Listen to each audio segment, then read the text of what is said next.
Galuh Wahyu Utama atau yang akrab disapa Galuh adalah anak sematawayang dari pasangan Ibu Eni Yuliati dan Bapak Agus Santoso. Keduanya berprofesi sebagai PNS di sebuah kedinasan yang berada di kota Bondowoso, Jawa Timur. Mas Galuh tumbuh menjadi anak yang baik, bahkan sangat amat baik. Di mata kedua orang tuanya, selain dikenal rapi, Mas Galuh juga dikenal sebagai anak yang manis dan manja, terutama kepada sang ibu, Eni Yuliati. Sang ibu selalu memposisikan dirinya bukan hanya sebagai seorang ibu dalam merawatnya. Ibu Eni juga memposisikan dirinya sebagai teman atau sahabat Mas Galuh. Maka tak heran jika Mas Galuh tak pernah segan untuk curhat kepada ibunya tentang masalah-masalah yang sedang ia hadapi. Begitu juga sebaliknya, Ibu Eni yang merupakan seorang perawat itu juga tak segan bercerita tentang masalah-masalah yang sedang ia hadapi kepada sosok anak yang sangat ia cintai itu. Sebuah hubungan ibu dan anak yang luar biasa. Sikap manis Mas Galuh ditunjukkan ketika ia meminta sesuatu kepada sang ibu. Sambil bergelayut di pundak sang ibu, Mas Galuh biasanya mengutarakan permintaannya dengan cara yang manis. Ekspresinya berubah kegirangan ketika sang ibu mengabulkan permintaannya. "Bener ya Ma, habis gajian aku dibelikan." Demikian ucapan Mas Galuh yang biasa ia ucapkan. Selepas pendidikan tingkat atasnya, Mas Galuh kemudian mendaftarkan diri untuk masuk ke Fakultas Kedokteran di sebuah kampus yang berada di Jawa Timur. Dikarenakan tesnya tidak lolos, niatnya untuk masuk ke Fakultas Kedokteran sementara tidak terbuka untuknya.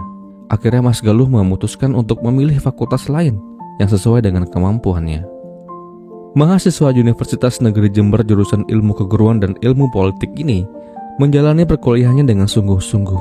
Mas Galuh, pemuda yang tidak macam-macam. Sehabis kuliah, ia segera pulang dan benar-benar tidak pernah membuang-buang waktunya untuk hal-hal yang tidak perlu. Suatu hari orang tua Mas Galuh kemudian berencana membelikan sebuah kendaraan mobil merek Honda Jazz kepada Mas Galuh. Uang yang dipakai untuk membelinya adalah uang sisa pendaftaran Fakultas Kedokteran yang kembali, serta ditambah uang hasil penjualan mobil lamanya.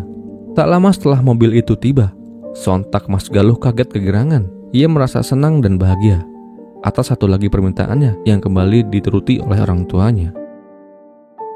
Dari sinilah tragedi itu terjadi. Minggu 24 Januari tahun 2013, saat itu sang ibu meminta Mas Galuh untuk mengantarkannya ke terminal Jember, dikarenakan saat itu ibunya ada pekerjaan di Surabaya. Singkat cerita, setelah menyelesaikan pekerjaannya, kemudian sang ibu kembali ke rumahnya di Bondowoso dengan menggunakan kendaraan umum. Ketika sampai di rumahnya, ia tak menemukan anak sematawayangnya tersebut. Pak Agus, suami Ibu Eni, ayah Mas Galuh pun menjelaskan bahwa tadi siang sekitar pukul 2, ia menemui seseorang yang ingin membeli rumah pamannya yang berada di Jalan Raden Patah, Jember, Jawa Timur. Tidak curiga kemudian aktivitas berjalan seperti biasa. Hingga pada malam tiba, HP Mas Galuh tiba-tiba tidak aktif. SMS yang dikirimkan sedari tadi pun tak berbalas. Kemana dia? Kok belum pulang? Tidak pernah ia pergi hingga selarut ini, Ibu Eni membatin. Sekira pukul 22, kemudian Ibu Eni dan Bapak Agus berinisiatif untuk mencari keberadaan anak sematawayangnya itu. Mereka memulainya dengan mendatangi rumah adiknya yang sedang dijual itu. Aneh, sesampainya di lokasi rumahnya gelap gulita. Pintu pagar dan pintu utama pun tak terkunci. Besar harapan Ibu Eni untuk mendapati sang anak di rumah itu. Namun, yang tersisa hanya tas ransel milik Mas Galuh. Perasaan sedih, takut, dan khawatir bercampur menjadi satu kala itu.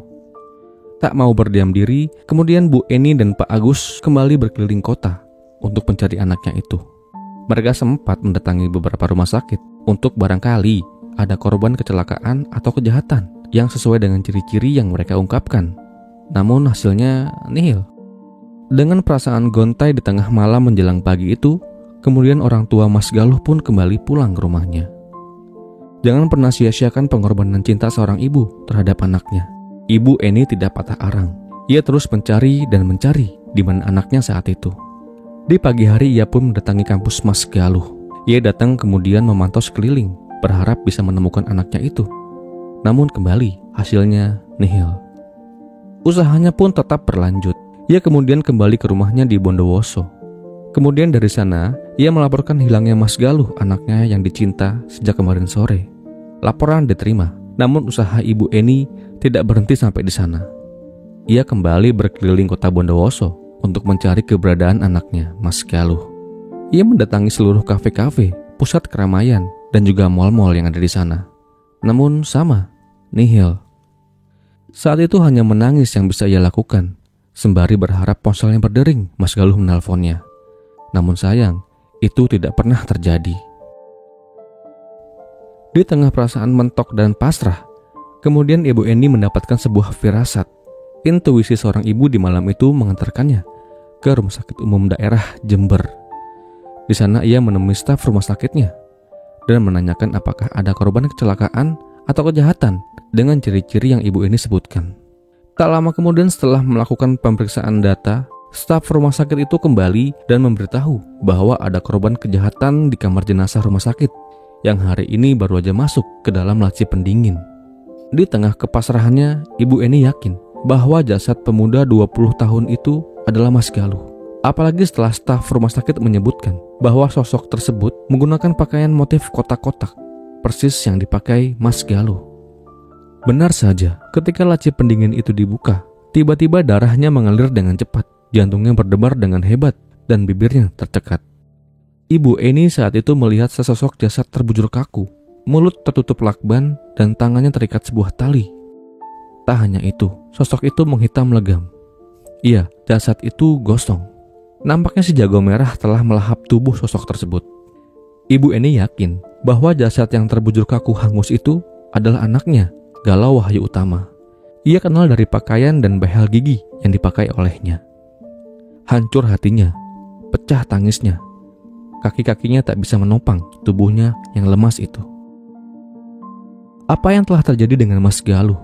Kenapa pelaku tega sampai membakar tubuh Mas Galuh?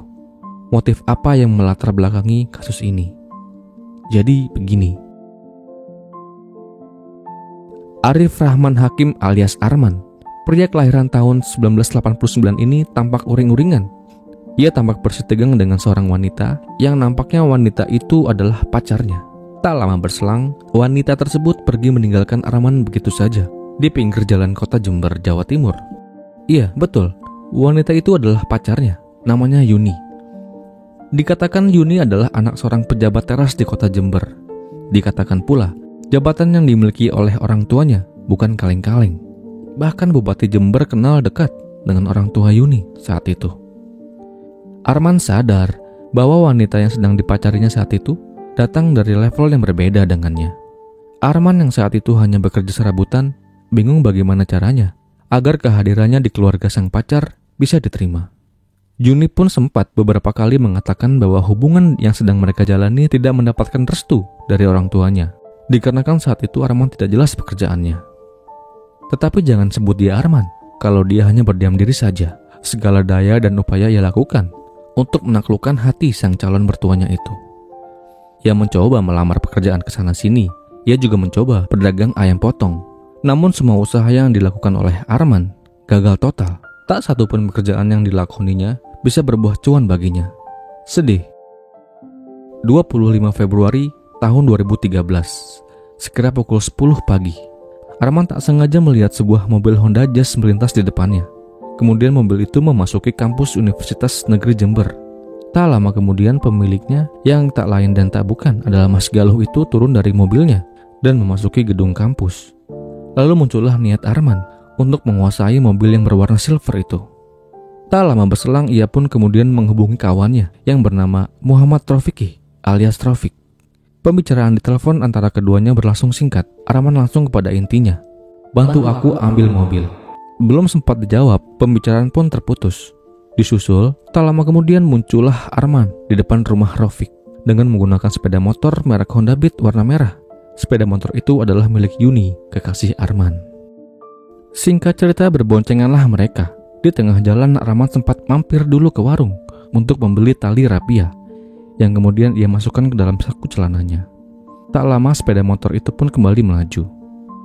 Sepeda motor Honda Beat yang dibawa oleh Arman kemudian melaju ke kampus Universitas Negeri Jember, tepat pukul 14 waktu Indonesia Barat. Nampaknya Arman serius dengan niatnya itu. Keduanya kemudian menunggu calon korbannya tepat di seberang pintu kampus. Setelah menunggu kurang lebih 2 jam, kemudian keduanya melihat mobil Jazz itu pun keluar dari kampus. Tak lama Arman dan Rafiq pun mengikuti mobil tersebut. Secara diam-diam sepeda motor yang dibawa oleh Arman mengikuti terus calon korbannya, hingga mobil tersebut memasuki sebuah rumah di Jalan Raden Patah, Kecamatan Kaliwates, Jember, Jawa Timur. Di sana Mas Galuh memasuki sebuah rumah yang bertuliskan rumah dijual. Iya, rumah tersebut adalah rumah pamannya atau adik dari ayahnya, yang kebetulan saat itu sang pemilik rumah sedang berada di Sidoarjo. Paman Mas Galuh kebetulan menitipkan kunci rumahnya yang akan ia jual kepada Mas Galuh. Di hari itu, kebetulan ia mampir ke rumah tersebut untuk mengambil sesuatu. Di luar rumah nampak Arman dan Rafiq sedang berdiskusi tentang bagaimana cara untuk menguasai mobil milik korban. Kemudian Arman menggagas sebuah ide. Ia akan berpura-pura menjadi calon pembeli rumah itu. Ia sendiri yang akan masuk menemui Mas Galuh. Tak lama berselang Arman pun menghubungi nomor handphone yang tertera di banner itu. Ia kemudian berbicara dengan Pak Suwono, paman Mas Galuh, atau sang pemilik rumah tersebut. Arman mengutarakan bahwa bosnya tertarik dengan rumahnya dan berminat untuk membelinya. Singkat cerita, setelah hampir deal dengan harga yang ditawarkan 400 juta rupiah, kemudian Mas Arman pun meminta izin untuk menengok ke dalam rumah tersebut. Kemudian ia pun turun dari sepeda motornya menuju pintu masuk, pintu diketuk, dan Mas Galuh pun keluar. Setelah berbicara panjang lebar mengenai negosiasi rumah tersebut, kemudian Arman pun meminta Mas Galuh untuk mengantarkannya ke rumah bosnya untuk menerima uangnya. Sayangnya, ajakan itu dituruti oleh Mas Galuh. Kemudian ketiganya pergi menggunakan mobil Jazz milik Mas Galuh menuju Jalan Gajah Mada, kemudian berbelok ke perumahan Gor Kaliwates, Jember, Jawa Timur. Memasuki komplek perumahan yang sepi, Arman kemudian meminta Mas Galuh untuk berhenti dulu sebentar, dikarenakan saat itu yang ingin menelpon bosnya. Di saat mobilnya berhenti, Arman yang kebetulan duduk di belakang bangku pengemudi kemudian memiting leher Mas Galuh dengan tangan kirinya, yang lalu ia kunci dengan tangan kanannya. Sontak perlakuan tersebut membuat Mas Galuh pun berontak. Ia pun sempat menekan-nekan klakson mobil karena tersadar bahwa ia sedang mengalami perampokan. Suara klakson mobil pun sempat membuat gaduh di komplek yang sepi itu. Kemudian Rafiq yang duduk di bangku samping pengemudi tak tinggal diam. Ia kemudian membantu Arman memegangi tangan Mas Galuh yang terus berontak itu. 15 menit, pitingan Arman cukup membuat jalur nafas Mas Galuh terhenti. Iya, Mas Galuh meninggal dunia. Jasadnya kemudian dipindahkan ke bagasi mobil. Setelah itu mobil Honda Jazz milik Mas Galuh pun berpindah tangan. Arman pun melajukan mobil tersebut. Dia pun mencari-cari cara mau diapakan jasad itu. Awalnya ia bermaksud untuk menguburkannya saja, namun dikarenakan membutuhkan daya upaya yang cukup berat, akhirnya ia pun memutuskan untuk membakarnya saja. Di tengah jalan ia membeli 10 liter bensin yang ia masukkan ke dalam dirijen. Sesampainya di Jalan M. Yamin, Kaliwates, Arman kemudian menemukan sebuah lokasi yang dirasa cukup aman untuk membakar tubuh korbannya tersebut. Iya, rumah kosong tersebut akhirnya menjadi pilihannya untuk menghilangkan barang bukti. Mereka gotong jasad Mas Galuh, mereka letakkan di tepian tembok rumah. Tak lupa, bensin juga mereka siramkan ke tubuh korban. Tak lama, api pun melahap tubuh Mas Galuh. Di tengah upayanya menghilangkan barang bukti, ada seorang warga yang kebetulan melihat kepulan asap di rumah tersebut. Orang itu bertanya, "Sedang bakar apa?" Arman pun menjawab, "Lagi bakar anjing, Pak." Tak lama kemudian semuanya bubar. Kedua pelaku berhasil. Mereka sukses besar dalam rencananya. Para pelaku kemudian melarikan diri. Hingga 9 tahun berlalu. Kemana larinya pelaku? Kenapa pelaku bisa buron selama 9 tahun? Jadi begini. Singkat cerita, setelah merampas mobil korban, Arman kemudian mendatangi sebuah bengkel mobil. Di sana kemudian ia mengcover seluruh bagian mobil Honda Jazz itu dengan stiker agar tidak bisa diidentifikasi. Lalu dengan mobil tersebut, Arman kemudian berhasil memikat calon mertuanya. Ia mengaku bahwa ia telah memiliki kerjaan tetap dan lihatlah, sebuah mobil Honda Jazz. Demikian kira-kira ucapannya. Tak lama kemudian Arman dan Yuni pun menikah. Pada tahun 2014, pernikahan tersebut digelar secara mewah. Orang tua Yuni tak mau acara pernikahan anaknya digelar biasa-biasa saja. Ia undang ribuan orang untuk menghadiri pesta tersebut. Termasuk saat itu orang tua Yuni juga mengundang beberapa pejabat-pejabat daerah Jember. Sebuah pesta meriah yang membutuhkan dana besar tentunya. Tak lama setelah pesta meriah itu berlangsung, Arman kemudian berada di pusara masalah-masalah yang baru. Ia harus segera melunasi segala utang-utang biaya pernikahannya. Pusing kan? Di tengah upaya Arman mencari sumber dana baru untuk menutupi hutang-hutangnya, kemudian Arman menggadaikan mobil Honda Jazz milik Mas Galuh kepada seseorang dengan harga 35 juta rupiah. Ia juga menjual 2 HP dan laptop milik Mas Galuh kepada seseorang. Beban hidupnya tak berhenti sampai di situ. Arman sempat melihat penampakan-penampakan yang persis perawakannya seperti Mas Galuh. Sosok itu sering muncul di malam-malam ketika ia beranjak tidur. Dikatakan sosok tersebut kerap memandanginya, seolah-olah memaksanya untuk meminta maaf. Dikarenakan pekerjaannya makin tak jelas, akhirnya Arman pun memutuskan untuk hijrah ke Bali. Di sana ia pun menggeluti berbagai macam profesi, hingga akhirnya di Bali ia pun menetap di daerah Badung dan berkarir sebagai tukang pijat. 5 tahun setelah kasusnya mengambang tak jelas, sebuah kabar baik menghampiri keluarga korban. Bahwa saat itu petugas kepolisian berhasil menemukan mobil Honda Jazz milik Mas Galuh dan beberapa gadget yang sempat dijual oleh pelaku. Namun si penerima gadai saat itu sudah tak tahu keberadaan pelaku, dikarenakan kontaknya sudah terputus saat itu. Lalu muncullah sosok Pak Ragil. Ia merupakan seorang anggota polisi yang kemudian mengendus Arman sedang berada di Bali. Sekira awal tahun 2022, membuat Pak Ragil kemudian menyamar sebagai konsumen pijat. Setelah dipastikan bahwa pria tersebut adalah benar Arif Rahman Hakim, DPO 9 tahun lalu. Kemudian pada tanggal 22 Februari tahun 2022, polisi berhasil menciduk Arman tanpa perlawanan. Tak lama berselang, Muhammad Rafiq alias Rafiq pun juga diciduk oleh pihak di Jember di hari yang sama. Yang tersisa sekarang hanyalah kesedihan. Ibu ini selaku ibunda Mas Galuh dalam persidangan yang digelar oleh Pengadilan Negeri Jember sempat memberikan kesaksian.